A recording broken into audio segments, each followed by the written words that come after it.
1er avril 2019, bonjour à tous et bienvenue dans cette édition du journal. Poisson d'avril ou la blague du 1er avril, chacun de nous en a eu pour son compte. Mais de plus en plus, la plaisanterie prend des allures d'escroquerie et les Béninois s'en méfient.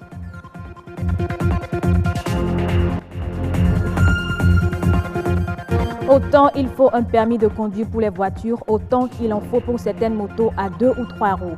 Par ignorance ou mépris des dispositions, les motocyclistes n'y accordent aucune importance. Et puis, plusieurs dispositions sont prises pour pallier l'avancée de la mer au Bénin et les déplacements des populations.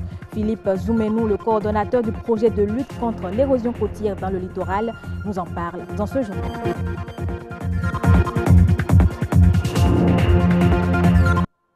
Nous sommes aujourd'hui le 1er avril. Blague parfois de mauvais goût, tromperie. Qui d'entre vous ne se souvient pas d'un 1er avril où il s'est fait avoir? C'est cela même le principe du poisson d'avril.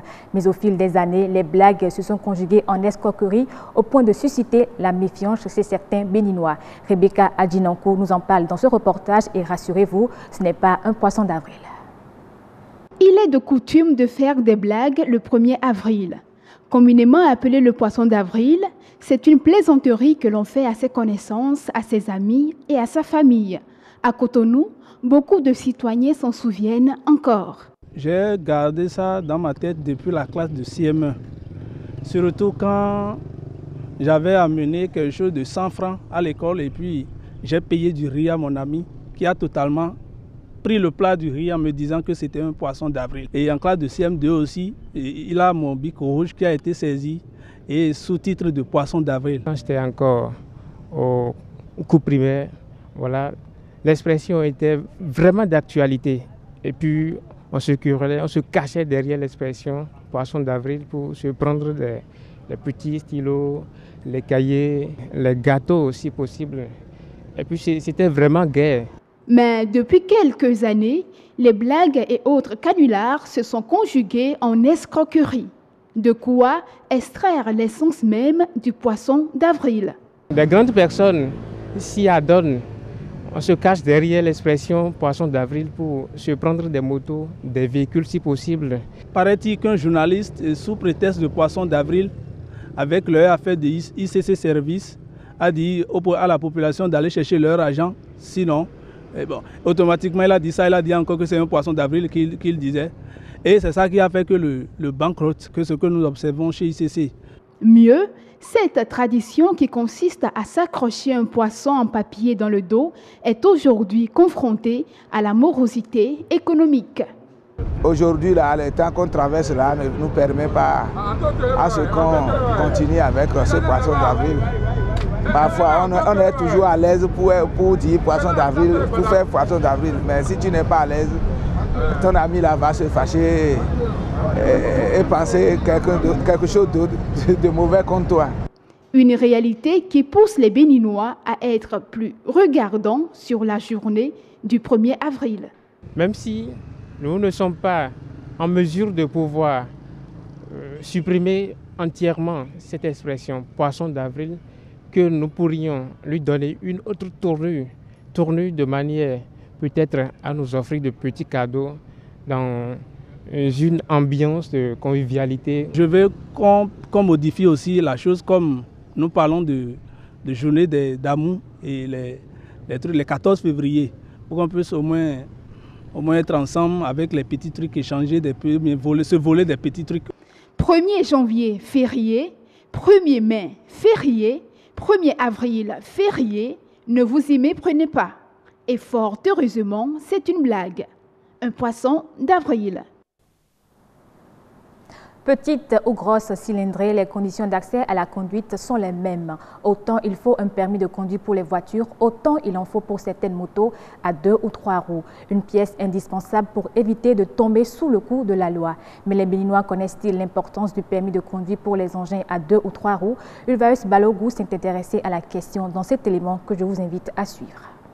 L'usage d'un engin à 2 roues ou d'un tricycle motorisé est soumis à une réglementation tout aussi particulière que celle des automobiles dans le cadre du Code de la route. Mais très peu de Béninois en sont conscients. Non,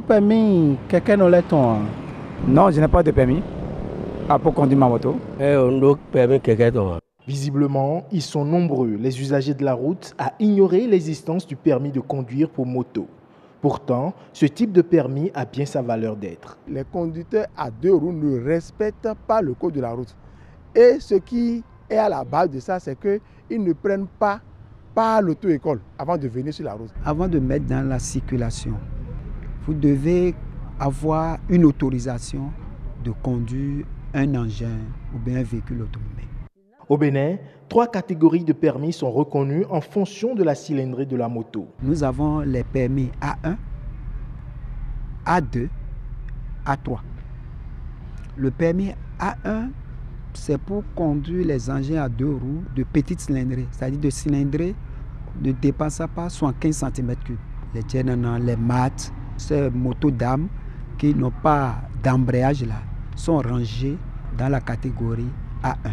Le permis A2 autorise la conduite des motocyclettes de cylindrée moyenne, c'est-à-dire de cylindrée dépassant les 75 cm3 jusqu'à 400. C'est les motos comme les Saneli, les Sania avec embrayage, les Bajaj, les engins des ZEM, même les tricycles. La catégorie A3, ça c'est pour les grosses motos. Les motos que les motards conduisent pour les policiers qui se mettent devant les officiels. C'est les grosses motos là, dont la cylindrée, bien entendu, dépasse les 400 cm3. Et pour obtenir ces différentes catégories de permis, le passage dans une auto-école est indispensable. Pour obtenir cette catégorie de permis A1, vous devez satisfaire à l'examen théorique, c'est-à-dire du code de la route. On n'exige pas la conduite. Avant d'obtenir le permis A2, il faut, en plus le code de la route, il faut un examen pratique. On doit quand même évaluer l'apprenant par rapport à sa capacité de conduire l'engin là. L'obtention du permis A2 et celui du A3 respectent les mêmes critères dont le code de la route et l'examen de conduite. Mais un âge minimum est requis pour toutes ces différentes catégories de permis. 16 ans au moins pour le A1, A2 18 ans au moins et le A3 21 ans au moins.